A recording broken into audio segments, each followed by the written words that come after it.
ذکر بے نظیر income support programme کا جو مہنگائی اور بے روزگاری کے اس طوفان میں غریب افراد کا سہارا بنا ہوا ہے۔ اسلام آباد مرکزی دفتر میں ون ونڈو سسٹم کے تحت سہولیات فراہم کی جا رہی ہیں۔ نشاد عباسی کی رپورٹ دیکھتے ہیں۔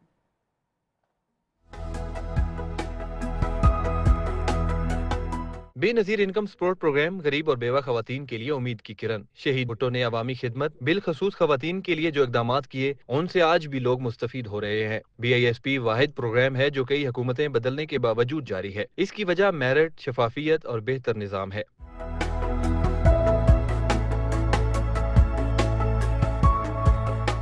اسلام آباد میں مرکزی دفتر میں مستحقین کو ایک ہی چھت تلے تمام سہولیات میسر ہیں۔ پروگرام سے مستفید ہونے والے افراد اس اقدام کو خوب سراہ رہے ہیں۔ یہاں بہت اچھا انتظام چل رہا ہے، بہت طریقے سے مل رہے ہیں۔ اس پیسوں سے ہمیں بہت سہولت ملی ہے، ہماری کافی پریشانیاں کم بھی پڑ گئی ان پیسوں سے۔ جو بینیفیشریز جو آتے ہیں یہاں پہ پیمنٹ لینے کے لیے نا، ان کے لیے گورنمنٹ نے یہاں پہ کھولی ہے، تو ان کو سہولت یہ ہوتی ہے کہ ان کو باہر جا کے کئی لائنوں میں، کیونکہ بڑے اسٹوروں پہ رش ہوتا ہے بہت زیادہ، تو باعث طریقے سے یہیں سے وہ پیمنٹ لیتی ہیں۔ چیئرپرسن روبینہ خالد نے جب سے ذمہ داری سنبھالی تب سے پروگرام کے تحت مستحقین کی مالی امداد کے علاوہ دیگر ضروریات کا بھی خیال رکھا جا رہا ہے۔ Benazir income support programme Kafaalat programme, جس میں disbursement of amount at 10,500 rupees, اس کے علاوہ اسٹائپن بچوں کا وظیفہ مل رہا ہے، ٹھیک ہے، اور نشو و نما پروگرام ہے جس میں پریگننٹ لیڈیز اور ان کے چھوٹے بچے جو 2 سال تک ان کو پیسے ملتے ہیں اور ڈائٹ بھی ملتی ہے۔ بے نظیر نشو و نما کا پروگرام ہے،